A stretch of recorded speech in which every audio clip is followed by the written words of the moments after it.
Bulan ini kita membahas buku dari Alkitab, yaitu dari 1 Petrus. Minggu lalu Pastor Joe membuka bahwa kita semua adalah imamat rajani. 1 Petrus 2:9 mengatakan bahwa kita apa? Bangsa yang terpilih, kita adalah imamat rajani, kita adalah bangsa yang kudus, kita adalah umat kepunyaan Allah. Tuhan tidak memberikan syarat kalau kamu begini, kamu begitu. Enggak. Dia sudah menyatakan, sudah memberikan satu identitas pada kita bahwa kita adalah bangsa yang terpilih. Kita semua adalah umat yang terpilih. Kita semua adalah imam dan raja. Kita semua adalah bangsa yang kudus. Kita semua adalah umat kepunyaan Allah. Dan kita berfungsi sebagai imam saudara. Kalau kita lihat di perjanjian lama, imam itu intercede umat dengan Tuhan. Dan untuk interceding itu, iman itu harus menjaga kekudusan dia. Banyak cerita katanya kalau imamnya tidak kudus, begitu masuk ke dalam the Holy of Holies, tahu-tahu kedengaran suara boom. Ya. Dia mati. Dan itu ditarik keluar. Dan kita pun sebagai imam, kita juga dipilih, dipanggil untuk menjadi kudus. And that's what we're going to talk about today. The call to holiness and harmony. Mungkin kita striving, mungkin nggak tahu kalau saudara, saya dulu kayaknya striving banget untuk hidup kudus gitu loh.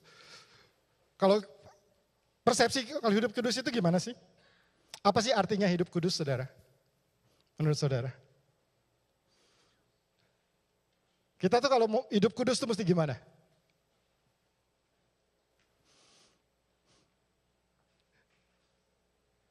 Kok diam? Serius amat. Bagaimana kita bisa hidup kudus, saudara?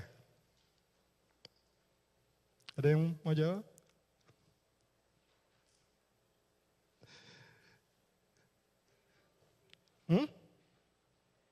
Siapa? Nggak dengar tadi? Say no to sin, menjauhi dosa. Ya, tuh. Kita nggak boleh begini, kita nggak boleh begitu. Ya. Kadang-kadang kita pelayanan anak muda, kalau pacaran menjaga kekudusan, oh kita boleh ini nggak ya? Kita boleh itu nggak ya? Kita boleh ini nggak ya? Kita boleh itu nggak ya? Kita melihat kekudusan itu berarti nggak boleh ini, nggak boleh itu, nggak boleh ini, nggak boleh itu. Ya. Mari kita lihat 1 Petrus 1 ayat 13 ayat 16. 13 sampai 16, kita baca bersama-sama. Apa yang disampaikan dalam ayat ini mengenai kekudusan?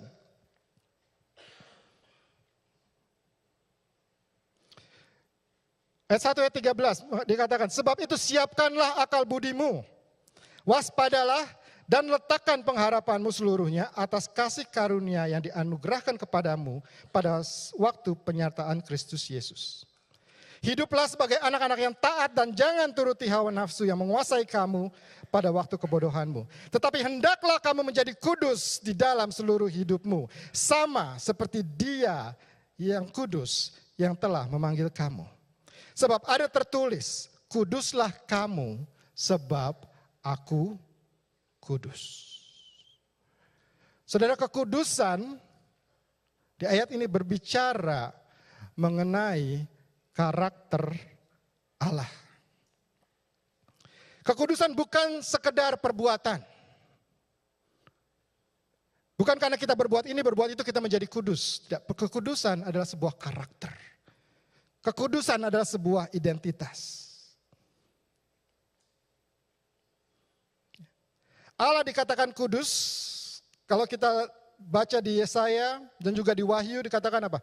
Kudus, kudus, kuduslah Tuhan. Tadi kita nyanyi, we fall down, we lay our crown, and we cry, holy, holy, holy. 3 kali kita bilang, holy, holy, holy. Di dalam budaya Yahudi, kalau pengulangan itu berarti satu, there's a sense of importance in that word. Makanya kalau kita baca King James, berapa kali Tuhan Yesus mengatakan, verily, verily, I say unto you. That means, listen to this. This is very important. Right? And the fact that yang Tuhan dikatakan bahwa He is holy, holy, holy. Itu menyatakan bahwa satu karakter Allah yang disebut HaKadosh. Allah Maha Kudus. Allah that is different than who we are. Mungkin saya minta satu volunteer, Mul deh.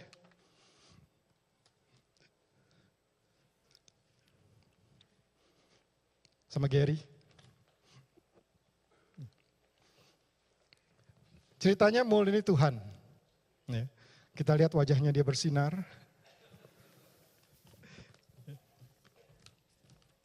Dan Gary itu manusia. Sebelah sini Gary. Ya.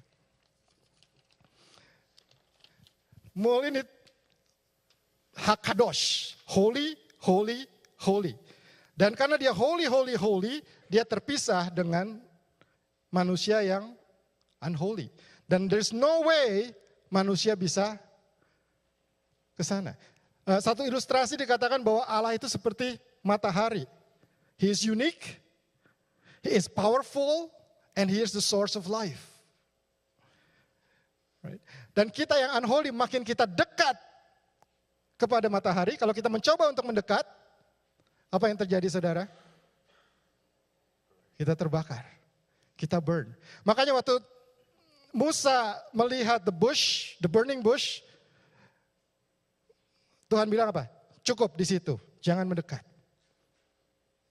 Because we are different than He is. Holy di dalam karakter Kristus berbicara bukan perbuatan kembali, tapi mengenai being set apart, being different. And there's no way manusia bisa ke sana.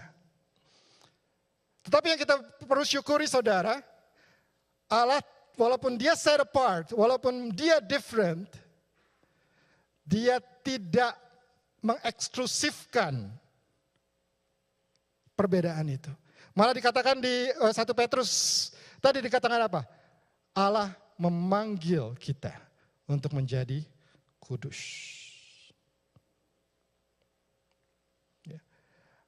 Dikatakan juga Allah bukan hanya HaKadosh, tapi juga adalah M-Kadosh. Allah yang membuat kita menjadi kudus. Allah yang menguduskan. Ya. Jadi Allah membuka tangannya, membuka pintunya, dan supaya manusia bisa masuk. Dan pada saat terjadi ini, terjadi satu transfer dari karakter Allah yang kudus menjadi manusia ini menjadi kudus. Dan karena manusia ini menjadi kudus, tentunya manusia ini akan berbeda dengan yang ada di sini. Setelah kita menerima Kristus sebagai Tuhan dan Juru Selamat, kita menjadi satu pribadi yang berbeda. Seperti halnya seorang ibu atau seorang istri. Siapa ibu-ibu dan istri-istri di sini yang pernah jadi single? Nggak pernah, semuanya nggak pernah single, begitu lahir langsung. Siapa yang pernah single? Semua pernah single kan? Pada saat saudara menjadi istri dan menjadi ibu, is your identity and your life itu sama nggak seperti orang single? Enggak. Pada saat saudara punya anak, saudara nggak ditunggu siap atau enggak. When you have a child, like it or not, you take on the new identity. And you are different. Kalau saudara mungkin waktu saudara belum married, banyak teman-teman yang belum married, sering ngumpul bareng.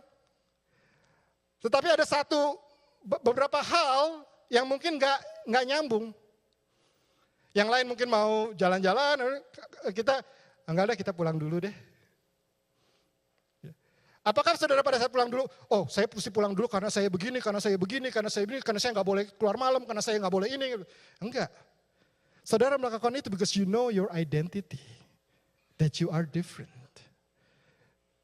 Yang parah saudara, kalau kita sudah beda, Kita sudah menjadi istri dan menjadi ibu, tetapi we still act like we are single. And that creates a problem. Betul? Jadi kita adalah berbeda. Dan that is holiness. That you are set apart. That you now have a new identity. That is different. Kalau di perjanjian lama orang mengejar holiness, melakukan holiness untuk bisa sampai kepada holy of holy. Tapi kita sekarang beda. Tuhan telah memanggil kita menjadi holy dan kita harus hidup di dalam kekudusan itu. Ya. Terima kasih. Thank you.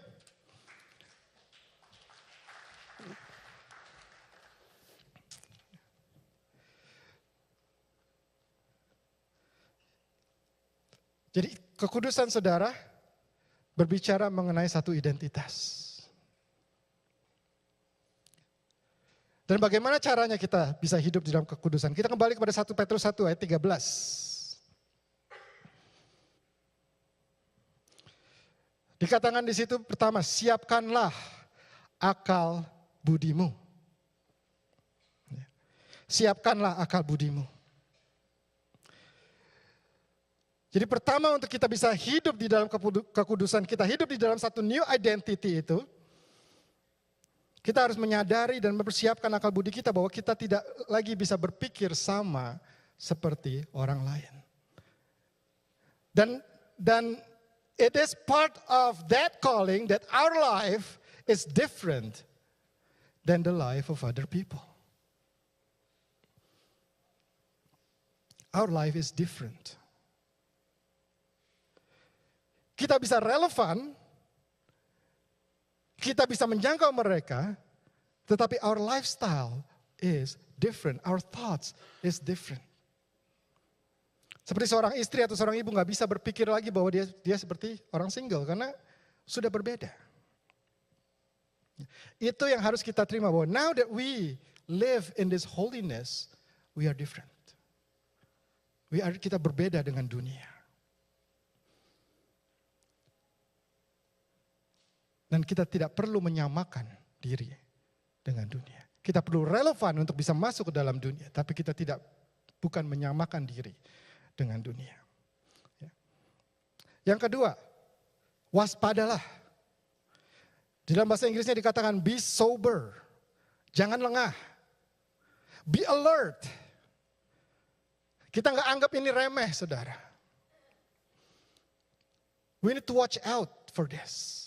Watch out, mungkin ada masa-masa di mana kita akan terbawa, kita bilang, okay, no, I need to be alert on this. That I am different. That I do not need to confirm.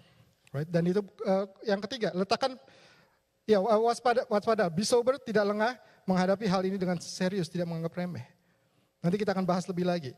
Letakkan pengharapanmu seluruhnya atas kasih karunia yang dianugerahkan kepada kamu pada waktu pernyataan Yesus Kristus.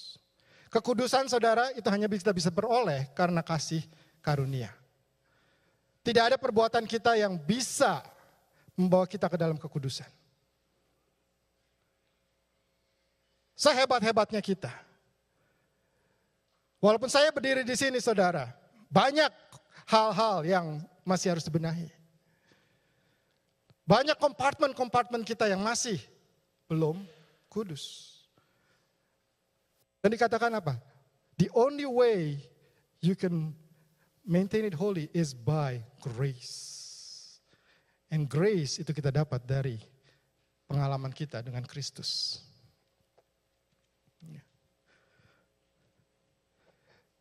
Letakkan pengharapanmu seluruhnya atas kasih karunia yang dianugerahkan kepada kamu pada waktu pernyataan Kristus Yesus. Kita menerima grace pada saat kita menerima Kristus. Saat ini kita berjalan, juga kita berjalan di dalam kasih karunia. Dan pada saat nanti kedatangan Kristus, kita akan mendapat satu kasih karunia yang lengkap. The complete grace. Jadi pada saat kita menjalani hidup kita, kita harus melihat kepada sana juga. That we are to receive a complete grace. Jadi bukan hal yang tidak mungkin. kita itu bisa hidup di dalam kekudusan. Karena the complete grace from God is for us. Is for us.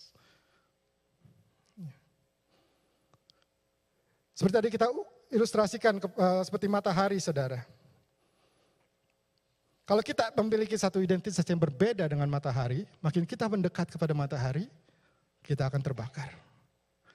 Tetapi karena Tuhan Yesus telah memberikan satu DNA kepada kita, DNA yang sama, makin kita mendekat kepada matahari, panasnya matahari itu akan mengkonsum kita. And the more kita dikonsume dengan panasnya matahari ini, the more we become like the sun. Bagaimana kita pursue kekudusan, saudara? Hanya satu, kita makin dekat kepada Allah. Yang sering terjadi, dan itu juga saya lakukan juga, saudara. Kita menjaga kekudusan dengan berpikir, dengan berjuang. Nggak mau ini, nggak mau itu, nggak boleh ini, nggak boleh itu. Tapi kita lupa, kekudusan itu kita bisa hanya peroleh pada saat kita mendekat kepada Allah. Dari berapa 100 kompartemen yang kita punya dalam hidup kita, makin banyak kita serahkan kepada Allah. Makin banyak kita allow Jesus to take control. Itu kita akan makin dibersihkan, kita akan menjadi lebih kudus. So your relationship with God determines your holiness. Kita mengizinkan Kristus untuk bertahta, saudara, di dalam setiap aspek kehidupan kita. Ayat 14 katakan, hiduplah sebagai anak-anak yang taat dan jangan turuti hawa nafsu. Maukah kita taat, saudara? Maukah kita yield pada saat kita berkata bahwa Tuhan Yesus, Engkau adalah Allah dalam kehidupan kita? Maukah kita taat kepada Kristus? Maukah kita bilang bahwa, iya Tuhan, ini hal yang harus saya perbaiki. Dan kembali saudara, Kristus bukan hanya bekerja sebagai Tuhan, tapi Kristus juga bekerja melalui tubuh. Di sini di mana komunitas saudara akan berfungsi. Komunitas cell group atau gereja. Di mana Yesus bekerja melalui kita semua. Dan Kristus mungkin akan menunjukkan hal-hal yang dia perlu deal dengan kita melalui komunitas. Karena itu kita perlu terbuka di dalam komunitas. Kita bisa menerima. Mungkin saudara mengalami makin dekat kita sama satu orang, makin banyak clash-nya. Makin kelihatan jeleknya. Right? Dan di cell group sering gitu. Kalau lagi cuma trivial, cuma ngumpul sebulan sekali, dengar firman, makan, pulang, fine, everything's fine, everything's cool. Tapi begitu kita mau berfungsi, begitu kita mau saling berbagi, begitu kita mau mengutarakan pendapat, mulai jeder. Saya nggak setuju ini, waduh itu begitu, waduh ini tuh orangnya begitu tuh. Right? Kok kamu ngomong kayak gini sih? Kenapa kamu pikir saya begitu? Mulai keluar tuh. Right? That is the process yang Tuhan sedang lakukan untuk membangun kekudusan. Untuk kekudus kembali, untuk membangun our set apart, membangun satu identitas kita yang baru, menunjukkan identitas-identitas, hal-hal yang karakter-karakter kita yang masih perlu di-deal. And how do we respond to that? Apakah kita taat? Mau diubahkan?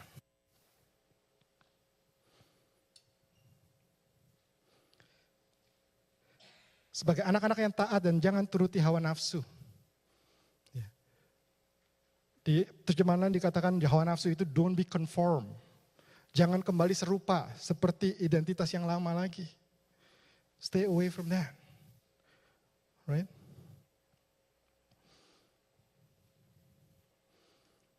Ada satu quote dari A.W. Tozer, salah satu theologian, mungkin bisa ditampilkan di sini.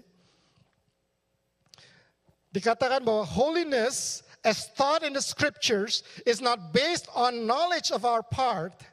Rather, it is based upon the resurrected Christ indwelling us and changing us into His likeness. Jadi kekudusan itu bukan hanya teori, bukan hanya sekedar pengetahuan saudara. Tapi kekudusan itu didasarkan kepada Kristus yang hidup di dalam kita. Yang kita izinkan Kristus itu. Kembali perlu bagian dari kita adalah mengizinkan Kristus. Untuk merubah kita. Menjadi serupa dengan Dia. Nah tujuannya sekarang apa? Kenapa kita hidup kudus? Kenapa sih saudara ingin hidup kudus? Why? Ada yang mau jawab? Why do you want to live holy? Siapa dari kita yang mau hidup kudus? Cuma sebagian. Kenapa kita mau hidup kudus? Kenapa saudara? Karena Allah kudus, betul? Apalagi? Karena Allah kudus kita mau menjadi serupa dengan Dia, betul? Ada lagi nggak? Why do we need? Why does God wants us to live holy too? Mari kita buka 1 Petrus 1 ayat 22.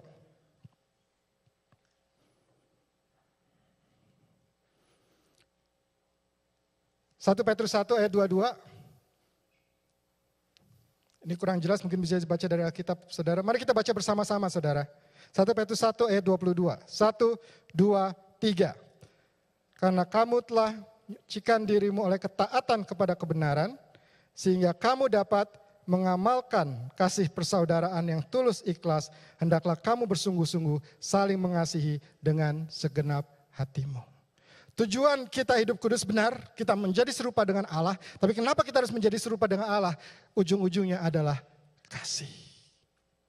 Supaya kita bisa memancarkan kasih.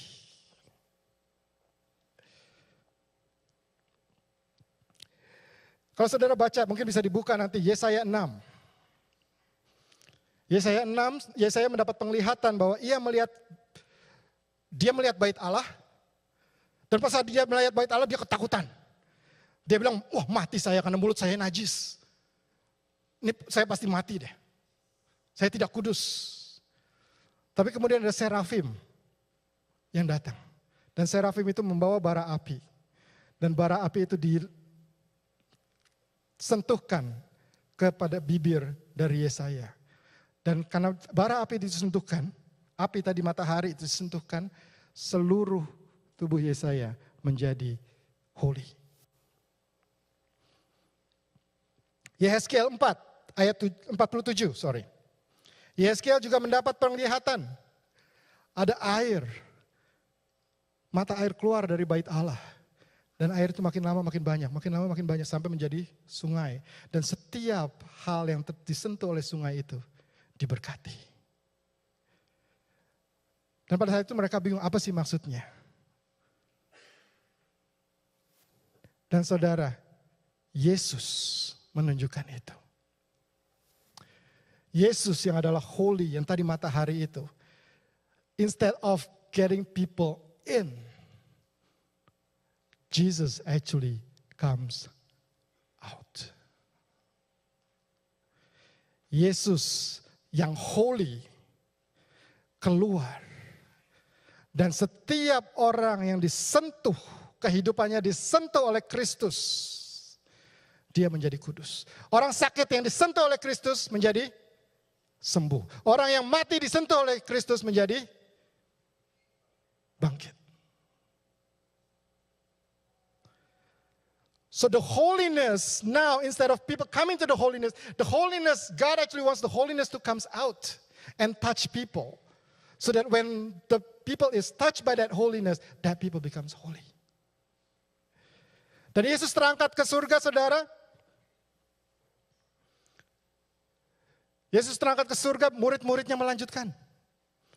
Kita tahu Petrus ceritanya. Dia ke bait Allah. Ada orang yang buta, ya kalau nggak salah ya. Buta apa lumpuh ya? Lumpuh. Yang dibilang emas dan perak tidak ada, ya. Dan berjalanlah, ya lumpuh. Right? The next slide, itu Petrus.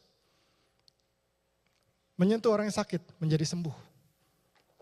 Ada contoh-contoh yang lain di Alkitab, kita baca dari Acts. Coba the next slide, ada beberapa example yang di situ, mungkin gak jelas. Stefanus dikatakan, Stefanus yang penuh dengan kasih, dengan karunia dan kuasa, mengadakan mujizat-mujizat dan tanda-tanda di antara orang banyak.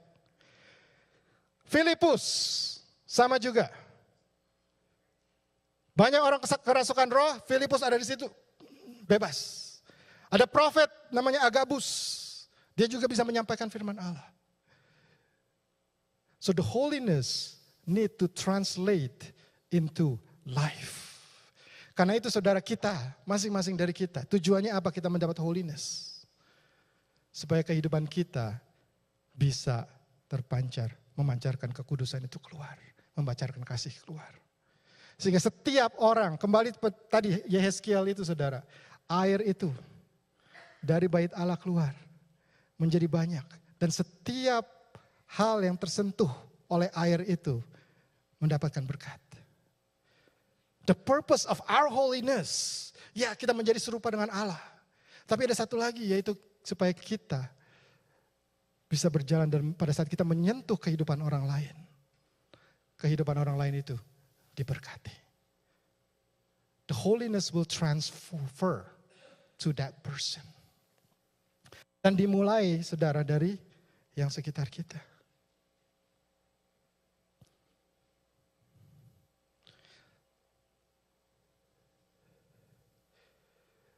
Kalau seorang istri atau seorang ibu, saudara, dia menyadari identitasnya sebagai seorang ibu. Dan dia melakukan tugasnya, bukan karena, karena saya istri, itu saya mesti begini. Karena saya ibu, saya mesti begini, bukan. Tapi berdasarkan the understanding of her characters and her identity, seluruh keluarganya akan menjadi harmonis. Demikian kita, saudara. Kita mengajari identitas itu, kita berjalan di dalam identitas itu. Kehidupan komunitas kita juga akan menjadi harmonis. Setiap kali kita berfungsi, saudara, itu bisa menjadikan komunitas kita harmonis. Jadi mari kita melihat, saudara, kekudusan itu bukan sesuatu yang negatif. Sering kita melihatnya sebagai negatif, yaitu kekudusan itu tidak boleh ini, tidak boleh itu. Tidak boleh ini, tidak boleh itu. Tetapi let's have the new mind of see holiness as something positive. Saya melakukan ini bukan karena saya harus begini, saya harus begitu. Tapi kalau saya melakukan ini karena saya tahu identitas saya sekarang siapa. Saya berbeda dengan dunia. Saya memiliki apa yang dunia butuhkan. I have the light. And I need to shine this light. Mengerti, saudara? Mari setiap dari kita menerima identitas itu, saudara. Saya minta mungkin pemusik Michael.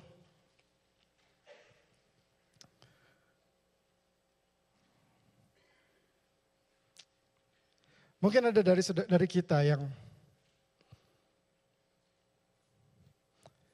seperti tadi gambaran yang tadi ada, Allah di sini, ada orang yang terpanggil.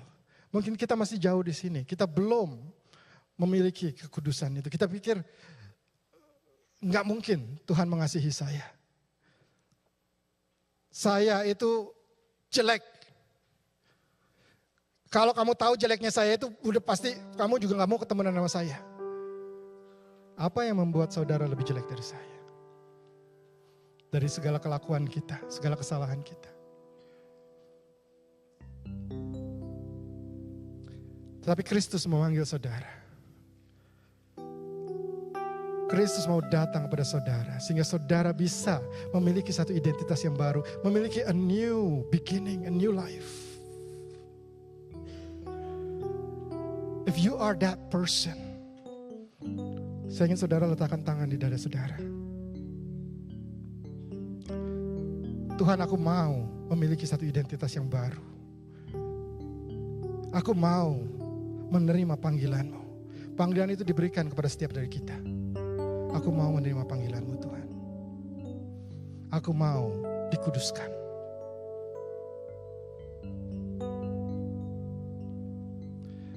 Ada beberapa dari saudara yang mungkin, yang sudah menerima satu identitas yang baru. Tetapi saudara masih tinggal di dalam cara yang lama.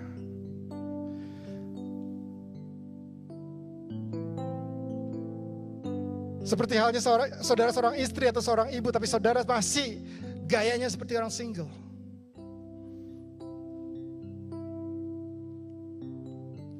Dan sekarang saudara bilang, Tuhan, aku mau lebih jelas lagi mengenai panggilan itu, mengenai identitas saya.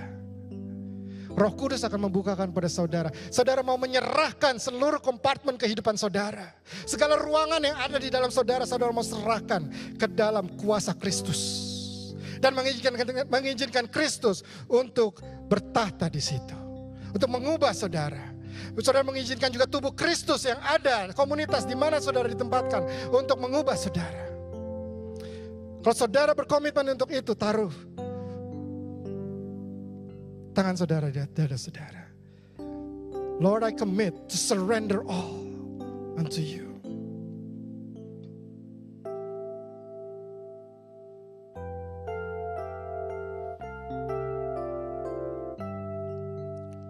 Dan mungkin saudara sekarang baru mengerti bahwa tujuan kekudusan ada supaya hidup kita menjadi berkat. Supaya kita keluar dan mengalirkan and flow that holiness to the people around you. And going out is uncomfortable. Putting yourself on the line is uncomfortable. Tapi hari ini saudara memutuskan, yes Lord, I'm ready to go out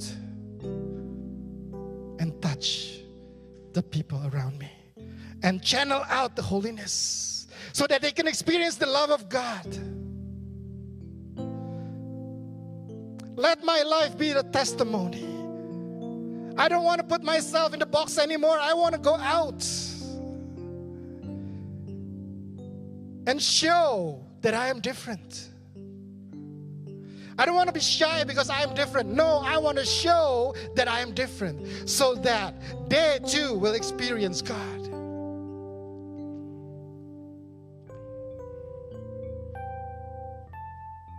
If you are that person, taruh tangan saudara di dada saudara.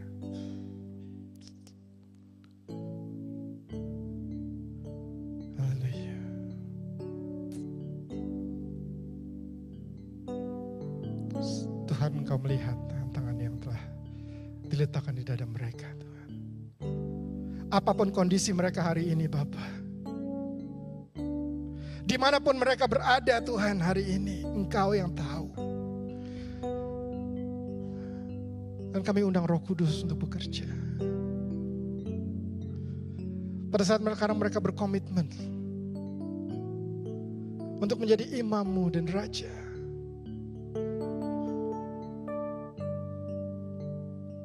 Mereka berkomitmen untuk memiliki satu hidup yang kudus. Menerima identitas yang baru. Mereka berkomitmen untuk menyerahkan hidup mereka secara total. Dan mereka yang berkomitmen untuk mulai sekarang to step out.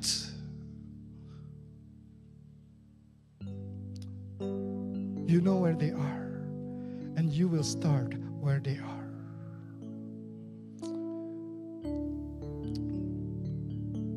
Yes, Jesus. Kita sama-sama nyanyikan lagu ini. To your hands I commit again.